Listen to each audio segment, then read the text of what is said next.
Antes de ir al resumen semanal, quiero hacer una declaración pública. El domingo pasado me tocó coincidir en un programa televisivo con Pepe Out y quise dejar pasar unos días antes de referirme a un incidente que me parece inaceptable tanto de parte suya como de todos quienes, en mi opinión, debían intervenir y no lo hicieron. Esto fue exactamente lo que pasó ese día. Esta mujer se declaró molesta porque la tratamos de extrema. Así es. Y descalifica de una manera brutal. No solo te pones en el extremo, te pones fuera del extremo y quieres que no te digamos extrema. O sea, eres extrema, eres extremista. En primer lugar, quiero señalar que lo que está en juego acá no es una cuestión personal. Estoy acostumbrada a recibir ataques personales y en muchas ocasiones peores al de ese día. La razón por la que decidí salir del programa antes de que terminara no tuvo que ver con que me sintiera ofendida o molesta. Eso es lo de menos, para mí al menos. La razón por la que me fui tuvo que ver con que había aceptado participar semanalmente en un panel de análisis político bajo el supuesto de que sería un espacio de debate serio, racional. Sabía que podía ser rudo, siempre cuento con eso y estoy preparada para eso, porque yo también lo soy. Por otra parte, creo que evidencia de que tengo bastante aguante sobra. Lo que no estoy dispuesta a aceptar, y lo había advertido la semana anterior, es esto. no tengo ningún problema con que me hagan críticas o me discutan, incluso que usen adjetivos fuertes, pero no que se me califique de extrema. Como decía, lo que no estoy dispuesta a aceptar es que en el contexto de una discusión conceptual, o aparentemente conceptual en realidad, los adjetivos se utilicen no para reforzar un argumento, sino en su reemplazo. Porque cuando un panel opera con esa lógica, no lo hace tanto con el ánimo de ofender o de atacar, como el de cancelar un punto de vista que representa por lo demás a cientos de miles, si no a millones de chilenos. Y eso es lo que yo no estaba dispuesta a tolerar, a prestarme para un debate que en realidad es solo apariencia de debate y que apunta a hacerme sentir a mí, pero sobre todo a aquellos que piensan como yo y no tienen un micrófono para defenderse, que su posición no es solo incorrecta, sino ilegítima. Eso significa en este contexto el calificativo de extremo. Y esto lo venimos viendo hace rato en la clase política. Un grupo toma decisiones arbitrarias y a puertas cerradas, como lo fue, por ejemplo, dar inicio a un segundo proceso constitucional, dando por zanjada la cuestión de si los chilenos lo querían o no y omitiendo, por tanto, instancias como un plebiscito en entrada, y luego ese mismo grupo califica de extremo a todo aquel que no esté de acuerdo con sus decisiones. Califica como un extremo también a José Antonio Cast. En esta materia, por supuesto. Extrema derecha. A mí me parece, por supuesto. De facto, incluyen, por tanto, a quienes les ofrecen resistencia en la misma categoría de personas que las que no respetan resultados de una elección, que validan la violencia, que mienten, que queman iglesias, que hacen barricadas, saquean supermercados. Estos moderados nos informan, por tanto, que hay una nueva forma de ser extremo que consiste en no estar de acuerdo con ellos. ¿Qué se creen? Esta táctica la vemos hace años, la aplicaron en su momento con Kast y con todos aquellos que pensaban o piensan como él, me incluyo. Eres extrema, eres extremista. Bueno, la última decisión de estos supuestos moderados es que en el plebiscito de salida habría que estar por la opción apruebo. Están en su derecho, pero en lugar de dar razones, de hacerse cargo de las críticas, de defender el anteproyecto y explicar por qué creen que es un buen punto de partida, de controvertir la idea de que será muy difícil materializar cambios sustantivos, lo que hacen es decir que quienes están inclinados a rechazar, como en mi caso, o derechamente decididos a hacerlo, son extremistas o irresponsables. Que previamente haya una tendencia al rechazo, me parece de la mayor irresponsabilidad de los chilenos. Ellos pueden tener una posición tomada de antemano, sin texto definitivo a la vista. El resto no. La voluntad inicial. Eso es lo que es me aprobar. Eso debiera ser la voluntad inicial de todos. Todo, eso es lo que... Ellos pueden defender la idea de que un apruebo contribuiría a la estabilidad de nuestro país. El que piensa lo contrario, no. En eso estoy en total y absoluto desacuerdo con Teresa Marinovich, que ella hay puntos que le da una importancia demasiado grande y que no podemos permitir esta constitución. ¿Y cuál es la alternativa? Seguir en la inestabilidad permanente de tal modo que el país siga entrampado y no crezca un milímetro. Esto confirma que en rigor no es una posición política la que defienden, porque el ejercicio de dar razones, de argumentar, lo vean. Lo de ellos es más bien una posición moral. Aquí sí que hay posición extrema. Si no se aprueba toda esta cuestión, no, yo no lo apruebo, yo prefiero la otra. La estrategia es más o menos esta. Primero, absolutizan sus posiciones. Luego, las moralizan, por más contingentes que ellas sean. Y todo el que difiera de ellas es extremista. Esto fue lo que activamente hizo Out conmigo el domingo pasado. Esto es lo que pasivamente hizo el resto del panel cuando guardó silencio. Obviamente, todos reconocemos que hay absolutos morales. El asesinato, la pedofilia, la traición son conductas moralmente inaceptables en relación a las cuales no hay, o no debería haber en realidad, espacio para la relativización. Pero, o estás por un segundo proceso constitucional, o eres extremo. Eso nos decían. O estás por aprobar ahora, o eres extremo. Resulta que uno ya no es extremo solo por saltar torniquetes, lanzar molotov, agredir a carabineros, llamar a quemarlo todo, tildar de criminal al presidente en medio de una crisis sanitaria. Ahora hay, insisto, una nueva forma de extremismo que consiste básicamente en no estar de acuerdo con ellos. Se entiende por qué ningún chileno respetuoso del Estado de Derecho y de los principios democráticos debería seguir tolerando esta falacia tramposa, porque el objetivo de estas personas no es persuadir, sino excluir y aislar. Se quieren imponer, aspiran a ser hegemónicos, pero eludiendo la discusión. Y eso no es aceptable. Cuando una persona discute con otra, cuando defiende su posición con argumentos, implícitamente reconoce y valida a su interlocutor. Nadie discute con una persona que no está en su sano juicio o con su mascota, no tiene sentido. Precisamente por eso, porque no quieren validar, es que recurren a la descalificación. Pepe Out lo hizo esa noche porque tenía mucho más posibilidades de ganar por ese camino que defendiendo tesis absurdas como las que hace poco defendían también Chaguán, Macaya y Chasper. ¿Dijo centro derecha democrática? Sí. Porque la otra no es. Ah, no sé, es una interpretación. Yo digo que la nuestra es democrática porque tiene pleno compromiso pero con el diálogo democrático. Yo siento que hay un sector de la extrema derecha que está intentando usar la misma fórmula. El razonamiento de esta gente es, si estás en contra de tal o cual acuerdo, entonces estás en contra de los acuerdos en general y por tanto de cualquier acuerdo en particular y no tienes en consecuencia credenciales democráticas. Pero lo que en realidad están diciendo es, si estás en contra de mi acuerdo, del que yo creo que hay que firmar ahora, entonces te llamaré extrema para que te veas obligada a focalizar tus esfuerzos en tu defensa personal y no en una defensa de tu punto de vista. ¿Se entiende? Repito, ¿por qué salí del programa? Por una cuestión de principios. Porque no me presto para una farsa. Porque no tiene sentido dar razones, que es lo que yo suelo hacer, en un contexto en el cual no son opiniones las que están en disputa. Porque no tengo ganas, por último, de reconocerle a Out y a nadie el derecho a arrogarse la facultad de constituirse como miembro de un tribunal cuyo objetivo es enjuiciarme a mí. Y de paso a los que piensan como yo, que no son pocos. Salí del programa para desenmascarar un estilo que viene tratando de imponerse hace años y que tiene a muchos chilenos arrinconados, sintiendo que entre las opciones que encuentran en una papeleta, solo una es válida. Salí para contribuir a desarraigar esta forma tóxica de convivencia cívica, propia de manipuladores intelectualmente impotentes por lo general. Y reitero, voy a dar esta batalla de todas las formas que pueda, para demostrar que detrás de este tipo de adjetivos contra personas perfectamente respetuosas de las reglas democráticas, lo que hay es cobardía y mala fe, y a veces tonteras. Algunas personas me dicen que no abandone el programa, que estoy cediendo espacio. Para ser franca, había decidido hacerlo de todos modos por razones familiares, o sea, no de esta manera, obviamente, pero no quiero grabar los domingos y comprometer mi libertad un día en que quiero estar y gozar de mi familia.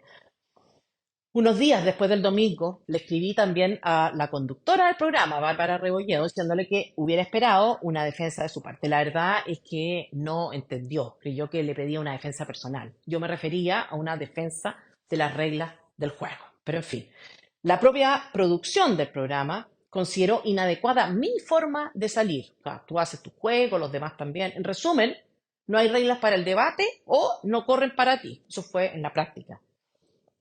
El hecho es que estas personas, estos moderados, son también los que después nos dicen, estás en el mismo grupo que Hugo Gutiérrez, como si uno debiera tomar posiciones con la lógica de una barra brava. Hay muchos otros que son amigos míos, que hoy día están por el rechazo, van a tener que tomar una decisión.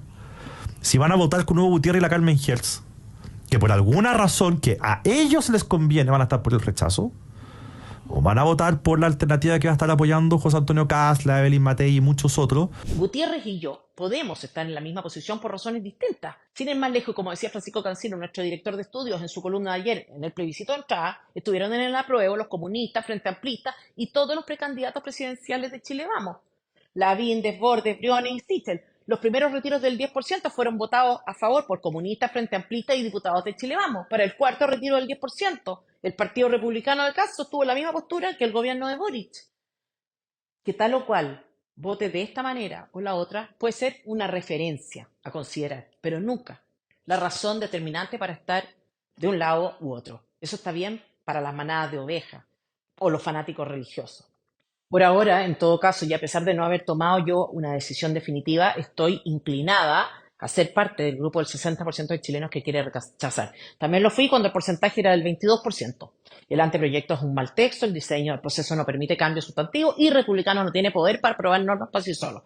Creo que el rechazo a un texto donde la derecha tuvo mayoría puede ser la forma más contundente de mostrar que los chilenos no estaban interesados en un cambio constitucional. Y que un apruebo podría abrir además un espacio grande de inestabilidad, porque la promulgación de un nuevo texto obliga a revisar todas las leyes vigentes, a modificarlas y a crear algunas nuevas incluso. Pero quiero ver el texto antes de dar mi opinión definitiva. Lo que indigna es la pretensión de algunos de que es ilegítima o irracional la posición de quienes quieren rechazar sin texto definitivo a la vista. Que previamente haya una tendencia al rechazo me parece de la mayor irresponsabilidad de los chilenos. ¿Acaso no se puede formular un reproche al origen del proceso?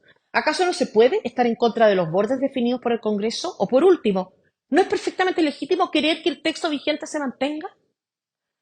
Lo cierto es que mi salida del programa me dio la oportunidad de invitar a la reflexión y demostrar quiénes y cómo son estos moderados. ¿O acaso no fueron testigos todos los que vieron el programa de quién fue el que se descontroló, de quién fue el que sobrepasó los límites, de cómo reaccionó el resto del grupo?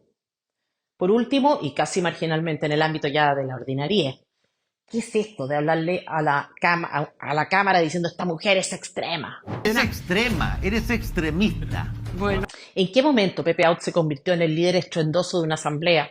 ¿O en el cura inquisidor que condena a la hoguera a la mujer hereje? ¿Qué clase de performance es esta? Porque al menos en cuanto al estilo, a la forma, se acerca más al que usan extremistas que a los que practican el diálogo socrático. Y la verdad es que comienzo a sospechar de un cierto contubernio. ¿Qué clase de vínculos mantiene Pepe Out con Chile Vamos como para defender exactamente sus mismas posiciones? Sería interesante si existen que los transparentaran, no lo sé, no me consta, pero me temo que se ha convertido en su asesor. Chilenos, vamos a ganar. No se dejen amedrentar, sean cuales sean los resultados de la elección. Defenderemos la legitimidad de nuestras posiciones y exigiremos el respeto que merecemos, aprovechando la libertad que nos da el hecho de decir las cosas por su nombre y de no tener ningún interés en hacer una carrera política ni en ganar una elección. Vamos ahora a nuestro resumen semanal, a la decisión, por lo visto, irreversible ya de los republicanos de ir por el apruebo, a una mentira grotesca del Partido Republicano en uno de sus videos, a la canallada de Boric, que llama cobarde a un hombre en el día mismo en que se quita la vida, a hablar de un gobierno que no garantiza la seguridad y quiere vetar el derecho de los chilenos a defenderse a causa de su propia inacción en materia de usurpaciones. Bienvenidos. El martes de esta semana, la Brigada de Derechos Humanos de la PDI llegó a la casa de Hernán Chacón, militar en retiro de 86 años. La intención era trasladarlo a Punta Peuco con el objeto de que cumpliera ahí la condena a 25 años de cárcel que decretó un fallo de la Corte Suprema en su contra. Chacón estaba con su mujer, le dijo a los oficiales que iría a buscar algunos objetos personales, tomó un arma de su propiedad y se suicidó.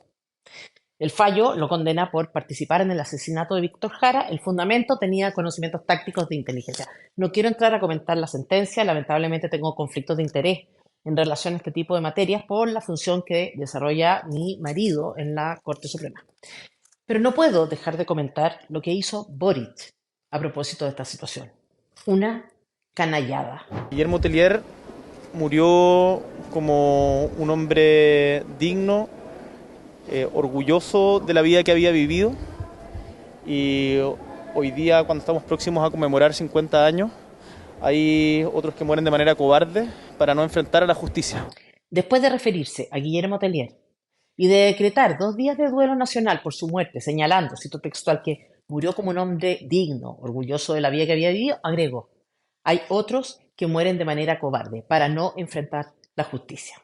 Se refería claramente a Hernán Chacón.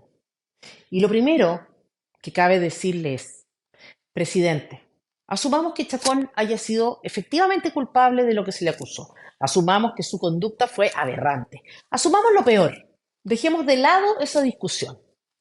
¿No consideró usted que detrás de este hombre de 86 años que se quita la vida antes de ser detenido había una familia? Que su mujer, por ejemplo, estaba en el lugar donde esto pasó.